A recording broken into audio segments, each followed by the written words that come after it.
ಉಸುರುವಳ್ಳಿ ಅವ್ರು ಯಾವಾಗ್ಲೂ ಇಬ್ರ ಜೊತೆ ಚೆನ್ನಾಗಿರ್ತಾರೆ ಸರ್. ವೇದಿಕೆ ಅವ್ರನ್ನ ಬೇರೆ ತರ ರೀಸನ್ ಕೊಟ್ಟು ಅವ್ರ ಬಗ್ಗೆ ಹೇಳೋದನ್ನ ನಾನು ನೋಡಿದ್ದೀನಿ.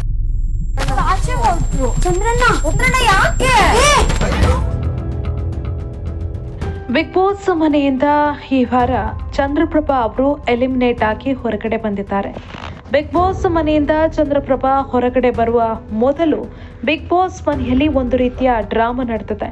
ಬಿಗ್ ಬಾಸ್ ಮನೆಯಲ್ಲಿ ಕಿಚ್ಚ ಸುದೀಪ್ ಅವರು ಬೇರೆ ಸ್ಪರ್ಧಿಗಳ ಜೊತೆ ಮಾತನಾಡುತ್ತಿರುವಾಗಲೇ ಚಂದ್ರಪ್ರಭಾ ಅವರು ಏಕಾಏಕಿ ಬಿಗ್ ಬಾಸ್ ಮನೆಯ ಬಾಗಿಲಿನಿಂದ ಹೊರಗಡೆ ನಡೆದಿದ್ದಾರೆ.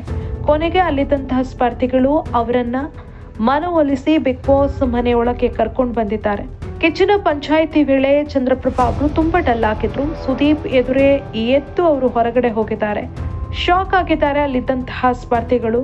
ಇನ್ನು ಗಿಲ್ಲಿ ಮೇಲೆ ಕೈ ಮಾಡಿ ರಿಷಾ ವಿವಾದಕ್ಕೆ ಸಿಲುಕಿದ್ರು. ಅವರನ್ನ ಈ ಮನೆಯಲ್ಲಿ ಉಳಿಸ್ಕೊಳ್ಬೇಕಾ ಬೇಡವಾ ಅನ್ನೋ ನಿಟ್ಟಿನಲ್ಲಿ ಮನೆಗೆ ಉಳಿದ ಸ್ಪರ್ಧಿಗಳ ಅಭಿಪ್ರಾಯವನ್ನ ಕಿಚ್ಚ ಸುದೀಪ್ ಅವರು ಕೇಳ್ತಾ ಇದ್ರು. ಈ ಸಂದರ್ಭದಲ್ಲಿ ಒಬ್ಬೊಬ್ಬರಾಗಿಯೇ ಸ್ಪರ್ಧಿಗಳು ಒಳಗಡೆ ಹೋಗ್ತಾ ಇದ್ದಂತಹ ಸಂದರ್ಭದಲ್ಲಿ ಅಲ್ಲಿದ್ದಂತಹ ಚಂದ್ರಪ್ರಭಾ ಏಕಾಏಕಿ ಬಿಗ್ ಬಾಸ್ ಮನೆಯ ಬಾಗಿಲಿನ ಬಳಿ ಬಂದು ಹೊರಗಡೆ ಹೋಗಿದ್ದಾರೆ. ಅಲ್ಲಿದ್ದಂತಹ ಸ್ಪರ್ಧಿಗಳಿಗೆ ಏನಾಗ್ತಾ ಇದೆ ಅನ್ನೋದನ್ನ ಅರ್ಥ ಮಾಡ್ಕೊಳ್ಳೋದಕ್ಕೆ ಸಾಧ್ಯ ಆಗೋದಿಲ್ಲ. ಕೂಡಲೇ ಅವರನ್ನ ಹೋಗಿ ಎಳ್ಕೊಂಡು ಬರ್ತಾರೆ. ಆದ್ರೆ ಏನಾಯ್ತು ಅಂದಾಗ ಅವ್ರು ಯಾವುದೇ ರೀತಿಯಾದಂತಹ ಮಾತುಗಳನ್ನ ಆಡೋದಿಲ್ಲ. ರಕ್ಷಿತಾ ತುಂಬಾ ದುಃಖ ವ್ಯಕ್ತಪಡಿಸ್ತಾರೆ. ಅವರ ಕಣ್ಣಲ್ಲಿ ನೀರು ಬರುತ್ತೆ. ಏನಾಯ್ತು ಚಂದ್ರಣ್ಣ ಅಂತ ಕೇಳ್ತಾರೆ. ಆದ್ರೆ ಅವ್ರು ಯಾವುದೇ ರೀತಿಯಾದಂತಹ ಮಾತುಗಳನ್ನ ಆಡೋದಿಲ್ಲ. ಕೊನೆಗೆ ಅವರು ಕನ್ಫೆಷನ್ ರೂಮ್ಗೆ ಹೋದಾಗ ಕಿಚ್ಚ ಸುದೀಪ್ ಅವರು ಚಂದ್ರಪ್ರಭಾ ಅವರ ಬಳಿ ಕೇಳ್ತಾರೆ, ಏನಾಯ್ತು ಚಂದ್ರಪ್ರಭಾ, ಯಾಕೆ ನೀವು ಆ ರೀತಿ ಹೊರಗಡೆ ಹೋದ್ರಿ, ಏನಾಯ್ತು ಅಂತ ಅಂದಾಗ, ನನಗೆ ಈ ಮನೆಯಲ್ಲಿ ಯಾವ ರೀತಿ ಇರಬೇಕು ಅನ್ನೋದು ಗೊತ್ತಾಗ್ತಾ ಇಲ್ಲ, ಹಾಗಾಗಿ ನಾನು ಇಲ್ಲಿರೋದು ಬೇಡ ಅಂತ ನಿರ್ಧರಿಸಿದ್ದೀನಿ, ಹೋಗ್ತೀನಿ ಅಂತ ಹೇಳ್ತಾರೆ. ಅದನ್ನ ನಿರ್ಧರಿಸೋದು ನಾವಲ್ಲ, ನಾನೇನು ಮಾಡೋದಕ್ಕಾಗಲ್ಲ. ಆ ರೀತಿ ಕಳಿಸುವಂತಹ ಪವರ್ ನನ್ನ ಹತ್ರ ಇರ್ತಿದ್ರೆ ಎಲ್ಲರನ್ನ ಕೂಡ ಬಿಗ್ ಬಾಸ್ ಮನೆಯಿಂದ ಹೊರಗಡೆ ಹಾಕ್ತಾ ಇದ್ದೆ ಅಂತ ಚಂದ್ರಪ್ರಭಾ ಅವರ ಬಳಿ ಸುದೀಪ್ ಅವರು ಹೇಳ್ತಾರೆ. ಅವರನ್ನ ಸಮಾಧಾನ ಪಡಿಸಿ ಕಳಿಸ್ತಾರೆ. ಕೊನೆಗೆ ಎಲಿಮಿನೇಷನ್ ವಿಚಾರಕ್ಕೆ ಬಂದಾಗ ಕಾಕ್ರೋಚ್ ಸುದಿ ಅವರು ತಮಗೆ ಸಿಕ್ಕಿದಂತಹ ಸ್ಪೆಷಲ್ ಪವರ್ ಅನ್ನ ಬಳಸ್ಕೊಂಡು ಸೇವ್ ಆಗ್ತಾರೆ. ಆದ್ರೆ ಚಂದ್ರಪ್ರಭಾ ಅವರು ಎಲಿಮಿನೇಟ್ ಆಗಿ ಬಿಗ್ ಬಾಸ್ ಮನೆಯಿಂದ ಹೊರಗಡೆ ಹೋಗ್ತಾರೆ. ಅವ್ರು ಅಂದ್ಕೊಂಡಿದ್ದಂತೆ ಬಿಗ್ ಬಾಸ್ ಮನೆಯಿಂದ ಚಂದ್ರಪ್ರಭಾ ಅವರು ಹೊರಗಡೆ ಬರ್ತಾರೆ. ಇನ್ನು ವೇದಿಕೆಯಲ್ಲಿ ಕಾಣಿಸ್ಕೊಂಡಂತಹ ಸಂದರ್ಭದಲ್ಲೂ ಕೂಡ ಚಂದ್ರಪ್ರಭಾ ಅವರ ಬಳಿ ಕಿಚ್ಚ ಸುದೀಪ್ ಅವರು ಕೇಳ್ತಾರೆ, ಸ್ವಲ್ಪ ನಗ್ರಿ, ಯಾಕೆ ಡಲ್ ಆಗಿದ್ದೀರಿ, ಏನಾಯ್ತು ಅಂತ ಕೇಳಿದಾಗ್ಲೂ ಕೂಡ ಚಂದ್ರಪ್ರಭಾ ಯಾವುದೇ ರೀತಿಯಾದಂತಹ ಉತ್ತರವನ್ನ ಕೊಡೋದಿಲ್ಲ. ಬಿಗ್ ಬಾಸ್ ಮನೆಯಿಂದ ಚಂದ್ರಪ್ರಭಾ ಅವರು ಹೊರಗಡೆ ಹೋಗ್ತಾ ಇದ್ದಂತೆ ರಕ್ಷಿತಾ ಅವರು ಕಣ್ಣೀರು ಹಾಕಿದ್ದಾರೆ. ಯಾಕಂದ್ರೆ ಚಂದ್ರಪ್ರಭಾ ಜೊತೆ ಹೆಚ್ಚು ಕ್ಲೋಸ್ ಆಗಿದ್ದು ರಕ್ಷಿತಾ. ಇಬ್ರು ಕೂಡ ಜೊತೆಯಾಗಿ ಸಮಯವನ್ನ ಕಳೀತಾ ಇದ್ರು.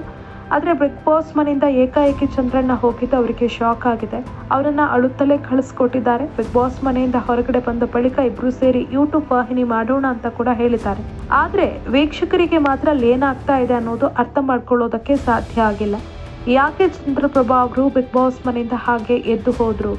ಎಲ್ಲಾದ್ರೂ ನಿನ್ನೆ ಕಾವ್ಯ ಹಾಗೆ ಗಿಲ್ಲಿ ವಿಚಾರಕ್ಕೆ ಅವ್ರು ಕೊಟ್ಟಂತ ಸ್ಟೇಟ್ಮೆಂಟ್ಗೆ ಸಂಬಂಧಪಟ್ಟಂತೆ ಕಿಚ್ಚ ಸುದೀಪ್ ಅವರೊಂದಷ್ಟು ಬುದ್ಧಿ ಮಾತು ಹೇಳಿದ್ರು. ಅದಕ್ಕೇನಾದ್ರೂ ಬೇಸರಗೊಂಡ್ರ, ಅಥವಾ ಅವರಿಗೆ ಧನುಷ್ ಅವರು ಊಸರವಳ್ಳಿ ಅನ್ನೋ ಬೋರ್ಡ್ ಅನ್ನು ಹಾಕ್ತಾರೆ, ಅದಕ್ಕೆ ಬೇಸರಗೊಂಡ್ರ, ಏನಾಯ್ತು ಅನ್ನೋದೇ ಗೊತ್ತಿಲ್ಲ.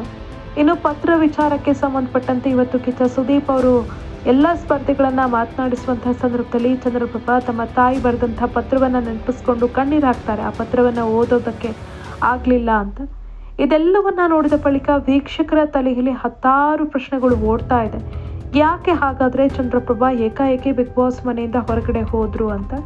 ಅವರ ಪತ್ನಿ ಕೂಡ ಹೇಳಿದ್ದಾರೆ, ನಾನು ಇದನ್ನ ನಿರೀಕ್ಷೆ ಮಾಡಿರ್ಲಿಲ್ಲ, ಅವರು ಏಕಾಏಕಿ ಬರ್ತಾರೆ ಅಂತ. ಯಾಕೆ ಬಂದ್ರು, ಏನಾಯ್ತು ಅನ್ನೋದು ಕೂಡ ನನಗೆ ಅರ್ಥ ಆಗ್ತಾ ಇಲ್ಲ. ಅವ್ರು ಚೆನ್ನಾಗಿ ಆಟ ಆಡ್ತಾ ಇದ್ರು, ಆದ್ರೆ ಯಾಕೆ ಡಲ್ಲಾದ್ರು ಅನ್ನೋದು ಕೂಡ ಗೊತ್ತಿಲ್ಲ ಅಂತ. ಸದ್ಯಕ್ಕೆ ಅವರು ಎಲಿಮಿನೇಟ್ ಆಗಿ ಬಿಗ್ ಬಾಸ್ ಮನೆಯಿಂದ ಹೊರಗಡೆ ಬಂದಿದ್ದಾರೆ. ಆದ್ರೆ ಯಾಕೆ ಹೊರಗಡೆ ಬಂದೆ ಅನ್ನೋ ಪ್ರಶ್ನೆಗೆ ಅವರೇ ಉತ್ತರ ಕೊಡಬೇಕಾಗಿದೆ. ಎಲಿಮಿನೇಟ್ ಆಗೋದಕ್ಕೆ ಮುಂಚೆ ಯಾಕೆ ಬಾಗಿಲ ಬಳಿ ಬಂದಿದ್ರು, ಏನಾಯ್ತು, ಅವರ ಮನಸ್ಸಿನಲ್ಲಿ ಏನು ಓಡ್ತಾ ಇತ್ತು, ಇದೆಲ್ಲವೂ ಕೂಡ ವೀಕ್ಷಕರನ್ನ ಕಾಡ್ತಾ ಇರುವಂತ ಪ್ರಶ್ನೆ. ಇದೀಗ ಎಲಿಮಿನೇಟ್ ಆಗಿ ಹೊರಗಡೆ ಬಂದಿರುವಂತಹ ಚಂದ್ರಪ್ರಭಾ ಅವರು ಬೇರೆ ಬೇರೆ ವಾಹಿನಿಗಳಿಗೆ ಸಂದರ್ಶನಗಳನ್ನ ಕೂಡ ಕೊಡ್ತಾರೆ. ಈ ಸಂದರ್ಭದಲ್ಲಿ ಏನಾದ್ರೂ ಈ ವಿಚಾರಕ್ಕೆ ಸಂಬಂಧಪಟ್ಟಂತೆ ಮಾತನಾಡ್ತಾರಾ, ಏನಾಯ್ತು ಅನ್ನೋದಕ್ಕೆ ಕ್ಲಾರಿಟಿ ಕೊಡ್ತಾರಾ, ಕಾದ್ ನೋಡ್ಬೇಕು. ಇಂತಹ ನೈಜ ಕುತೂಹಲ ಭರಿತ ಸುದ್ದಿಗಳು ನಿಮಗೆ ಸಿಗಬೇಕಂದ್ರೆ ರಾಜ್ಯದ ಪ್ರತಿಷ್ಠಿತ ಜನಪರ ಡಿಜಿಟಲ್ ಸುದ್ದಿ ಮಾಧ್ಯಮ ಪಬ್ಲಿಕ್ ಇಂಪ್ಯಾಕ್ಟ್ ಚಾನೆಲ್ ಅನ್ನು ಯೂಟ್ಯೂಬ್ನಲ್ಲಿ ಸಬ್ಸ್ಕ್ರೈಬ್ ಮಾಡ್ಕೊಳ್ಳಿ. ವಿಡಿಯೋ ಇಷ್ಟವಾದರೆ ಲೈಕ್ ಮಾಡಿ, ನಿಮ್ಮ ಇಷ್ಟದವರಿಗೆ ಶೇರ್ ಮಾಡಿ, ನಮ್ಮನ್ನು ಪ್ರೋತ್ಸಾಹಿಸಿ. ಹಾಗೆಯೇ ಫೇಸ್ಬುಕ್ನಲ್ಲಿ ಪಬ್ಲಿಕ್ ಇಂಪ್ಯಾಕ್ಟ್ ಫಾಲೋ ಮಾಡೋದನ್ನ, ಇನ್ಸ್ಟಾದಲ್ಲಿ ಜೊತೆಯಾಗೋದನ್ನ ಮಿಸ್ ಮಾಡಬೇಡಿ. ಜಾಹೀರಾತು ಹಾಗೂ ಬಿಸ್ನೆಸ್ ಪ್ರಮೋಷನ್ಗಾಗಿ ಸಂಪರ್ಕಿಸಿ 9606037450 ಅಥವಾ 9353224116. ಇದು ಪಬ್ಲಿಕ್ ಇಂಪ್ಯಾಕ್ಟ್, ಜನಶಕ್ತಿಯೇ ನಿರ್ಣಾಯಕ.